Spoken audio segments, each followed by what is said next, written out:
नमस्कार किसान भाइयों, आज की वीडियो में हम बात करने जा रहे हैं गेहूं की पहली सिंचाई और दूसरी सिंचाई हमें कब करनी चाहिए। क्योंकि जिन किसान भाइयों ने गेहूं की लेट बुआई की है वो पहली सिंचाई करने का टाइम हो चुका है, और जो किसान भाई पहले सिंचाई कर चुके हैं यानी समय पर बुआई किया है तो उनके दूसरी सिंचाई का टाइम होने वाला है, या दूसरी सिंचाई बहुत से किसान भाई कर भी चुके होंगे। तो पहली सिंचाई जहां पर महत्वपूर्ण रहती है वहीं पर दूसरी सिंचाई भी उतनी ही महत्वपूर्ण है। इसलिए दोनों सिंचाइयों को आपको जब करना है तो उसके बाद जो है उर्वरकों की या जिन तत्वों की आपको पूर्ति करना है वो भी बहुत आवश्यक होता है।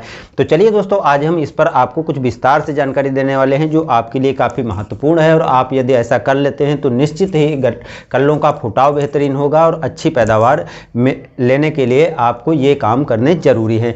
जब दोस्तों आप पहली सिंचाई करें तो पहली सिंचाई करने के पहले आप खेत में जा करके ये जरूर चेक कर लें, हाथ से मिट्टी दबा करके, अगर लड्डू बनता है तो उसके बाद ही सिंचाई करें। अक्सर पहली सिंचाई का जो परफेक्ट टाइम होता है वो 20 से 25 दिन का जो टाइम होता है, इस टाइम पर पहली सिंचाई हमें कर देनी चाहिए। 20 से 25 दिन पर जो हम पहली सिंचाई करते हैं तो उसके बाद कल्लों का फुटाव होना चालू हो जाता है, और कल्लों का जब फुटाव होता है तो इस टाइम पर पौधे को पोषक तत्वों की आवश्यकता होती है, जो कि हम मिट्टी में पहले उर्वरकों को देते हैं तो वो जड़ों का अच्छी तरह से विकास होगा और जड़ें आसानी से फैल जाएंगी। जो मिट्टी में मैंने पोषक तत्व दिया है उसको आसानी से पौधा ले पाएगा। इसलिए पहली सिंचाई जब आप कर देंगे सही टाइम पर तो कल्लों का फुटाव, जड़ों का विकास काफ़ी बेहतरीन ढंग से होना चालू हो जाएगा। और जब आप पहली सिंचाई करें उसके बाद आपको नाइट्रोजन देने की बहुत ज़रूरत पड़ती है, क्योंकि इस टाइम पर पौधे के बेहतरीन विकास के लिए जो नाइट्रोजन है काफ़ी अच्छे से काम करता है, और पौधे को भोजन बनाने और हरित लवक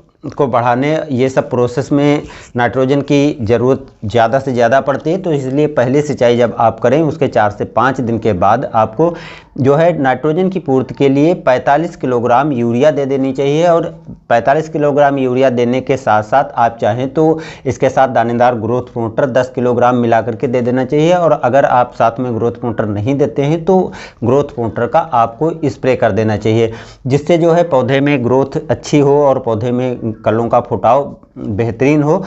और इसके बाद जो दूसरी सिंचाई आती है तो दूसरी सिंचाई आपको 35 से 40 दिन पर चाहिए। दूसरी सिंचाई पहली सिंचाई की तरह ही महत्वपूर्ण है, क्योंकि दूसरी सिंचाई अक्सर हम करते हैं तो लगभग उसके पहले हमें खरपतवार नाशी डालना होता है, और खरपतवार नाशी लगभग हम 30 दिन की जब गेहूँ हो जाती है उस टाइम पर डालते हैं, जिससे खरपतवार आसानी से सब कंट्रोल हो जाए। और उसके बाद यदि हम दूसरी सिंचाई कर देते हैं तो जो खरपतवार होते हैं वो आसानी से दूर हो जाते हैं। लेकिन इस बात का ध्यान रखना है, जब आप दूसरी सिंचाई कर रहे हो तो जब खरपतवार नाशी डालते हैं तो उसके बाद अक्सर आपको पौधे कमज़ोर दिखाई पड़ते हैं, क्योंकि 2,4-D आर डालते हैं तो कहीं ना कहीं पौधे पर भी इफेक्ट पड़ता है। तो दूसरी सिंचाई 35 से 40 या 45 दिन पर जब आप करते हैं तो उसके बाद में आपको फिर से नाइट्रोजन यानी दोबारा टॉप ड्रेसिंग कर देनी चाहिए। दोबारा टॉप ड्रेसिंग का जो टाइम होता है 50 से 60 दिन के बीच में करना चाहिए, और 40 से 45 किलोग्राम आपको यूरिया डालनी चाहिए, जिससे पौधे में नाइट्रोजन की आसानी से पूर्ति हो सकेगी। और इसके साथ साथ अगर आपको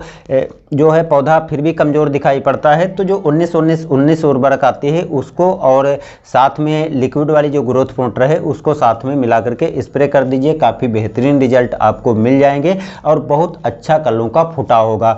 तो पहली सिंचाई जहाँ पर महत्वपूर्ण है उसी के साथ साथ दूसरी सिंचाई भी महत्वपूर्ण है, और दूसरी सिंचाई के साथ साथ ये सब काम भी करने बहुत ज़रूरी होते हैं, क्योंकि अच्छी पैदावार लेने के लिए आपको जो 20 से 40-45 दिन की गेहूँ होती है इस टाइम पर जितने बेहतरीन काम कर लेंगे और पोषक तत्वों की पूर्ति कर देंगे और सही ढंग से सिंचाई आदि खरपतवार नाशी सब यूज करके आसानी से कर लेंगे, उतनी ही बेहतरीन आपको पैदावार गेहूं से मिल जाएगी।